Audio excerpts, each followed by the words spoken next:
I've just finished pumping all my children's bikes up, and my bike, we're going out for a ride.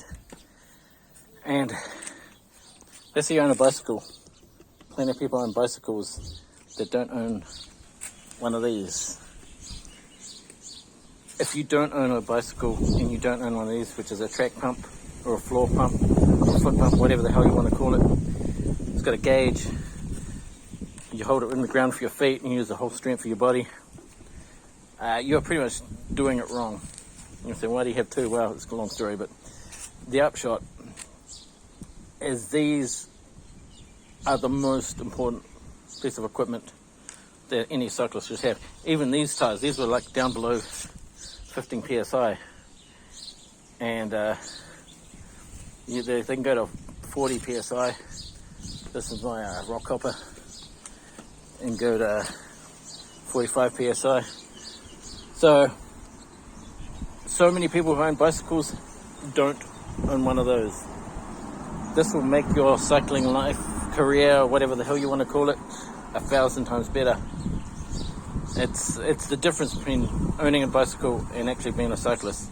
Even with kids' bikes, it makes a difference. You know, people just let their bikes go. And the thing is that when you have a bike, it's impossible to tell that a tire is hard enough just by touching it or feeling it, right? A tire can be massively under pressure. You know, these were like maybe 10 psi, and you know, you go out there and you probably pop them if the kid did a jump. My other kid's more crazy. He's off his trainer wheels. He can do jumps. You know, they could do a jump, punch of the tire, punch of the tube. Avoid it if you had the tube up to proper pressure, like 40 psi. And yeah, I mean, when I was a teenager, I had a road bike, and I had none of these pumps. So I would just pump it up to what I thought would get appropriate pressure. And I got punches all the time, and then I basically took up motorcycling, and that was the end of my cycling career for all of my 20s. My entire life would have been changed if I'd had one of these. Yeah. If you so much as get a puncher, chances are, and you haven't got one of these, if you've got a puncher, you almost certainly got it because your tire was running at lower pressure than what it should have been. And it's impossible without an actual gauge to determine.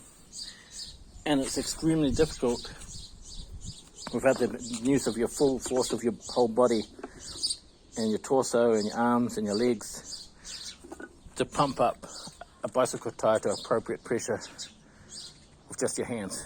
Like, that is really, really ridiculously hard. You know, hand pumps are crap. They basically get destroyed after a while. They're like a method of last resort.